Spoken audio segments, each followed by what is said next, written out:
Oui. En bas des collines, pour parler au monde. Pardon? Non, voyons, j'essaie d'autres C'est choses. exprès pour que les gens l'appellent. Vous voulez, Mon Dieu, que vous m'haïssez maintenant, Non, Olivier. c'est Qu'est-ce qui s'est terrible. passé? vous voulez vraiment entendre Jean-Sébastien Fossé? Il est bien fâché. En bas des collines, pour parler au monde.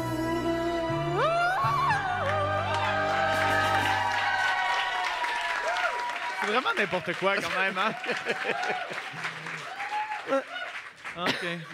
On fait le tour, hein? Allez-y, Olivier. Ben, les élections fédérales sont derrière nous, on vient d'en parler. Déjà, par contre, le leadership de certains chefs est remis en cause. Plusieurs personnes réclament une course à la chefferie au Parti conservateur pour remplacer Andrew Scheer, mais qui, lui, veut rester. Les pro-choix semblent vouloir gagner dans ce cas-ci. Probablement qui ne veut pas retourner à la vente d'assurance, Andrew Scheer, même si semble-t-il qu'il n'avait jamais vraiment vendu d'assurance parce qu'il n'a jamais eu ses accréditations pour le faire. Il n'y avait pas de permis. Ça veut dire que sa dernière job en dehors de la politique, c'était peut-être barista chez Tim Hortons. C'est quand même mieux que vendeur d'assurance. Mais plusieurs rumeurs circulent quant à son successeur. On parle de Bernard Laure, ancien premier ministre du Nouveau-Brunswick. Caroline Mulroney, qui est, on le sait, la sœur de Ben Mulroney, Voilà. animateur de Canadian Idol. Il y a une autre personne qui a manifesté son intérêt pour la chefferie du Parti conservateur. Si je vous dis quelqu'un de cool, le fun, qui a du style, vous pensez à Mon Dieu, je pense à Dustin Bieber! François Lambert, évidemment. Être de droite, ça veut pas dire d'avoir un balai dans le derrière, puis être religieux, puis être pro-vie. Mais non, puis tout. ça serait Tu peux le fun laisser- qu'il y ait quelqu'un là, qui incarne la droite, mais qui est cool, qui est le fun, qui est jeune, qui a du swag, tu sais. qui a Mais une là, vie. Andrew Scheer, s'il perd ses élections, il va avoir un poste disponible. Là. Oui, c'est pour toi. Ben, j'en rêve depuis... C'est en plein pour toi, ça.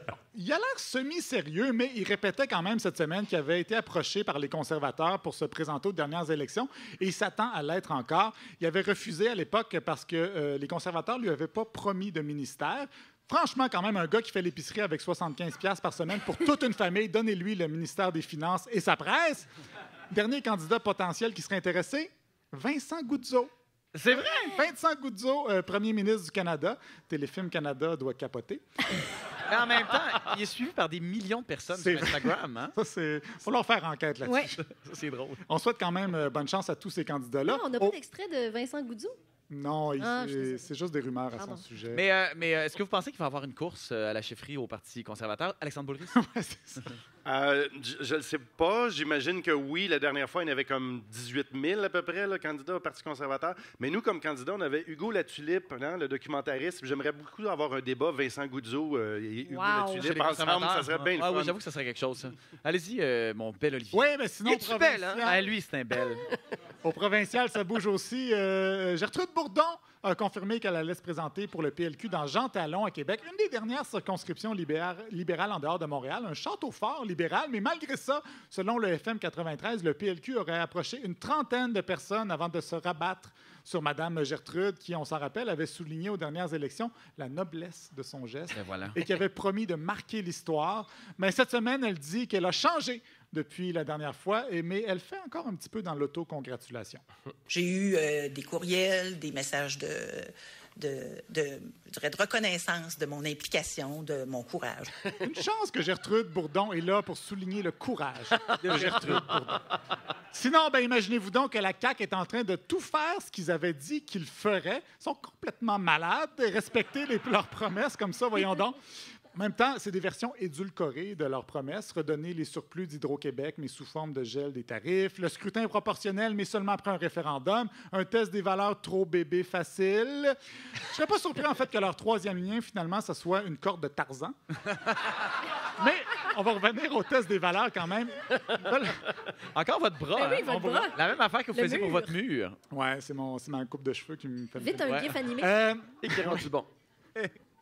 Oui, on va revenir au test des valeurs qui veulent faire passer aux immigrants, comme plusieurs des propositions de la CAQ. Je ne suis pas nécessairement contre, je trouve juste ça un petit peu niaiseux.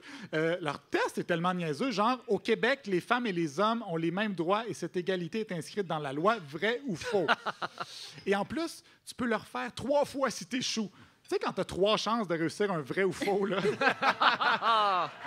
Pour vrai, c'est une formalité, ce test-là. C'est comme quand tu participes à un concours pour gagner un voyage à Punta Cana et que tu dois répondre correctement à une question mathématique. 2 plus 2 moins 3, ça fait combien? Même concept. Ça fait combien, Jean-Sébastien? Moins 1. 2 plus 2 moins 3. 4 moins 3, 1.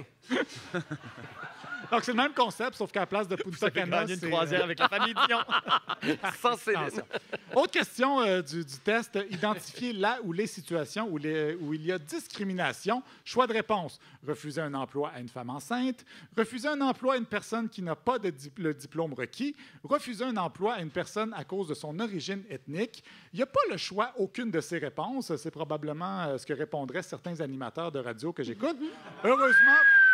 Heureusement pour eux qu'ils n'ont pas besoin de passer ce test-là parce que sinon, d'après moi, Éric Duhem devrait retourner faire de la radio dans son pays, en République de démagogie. Dommage!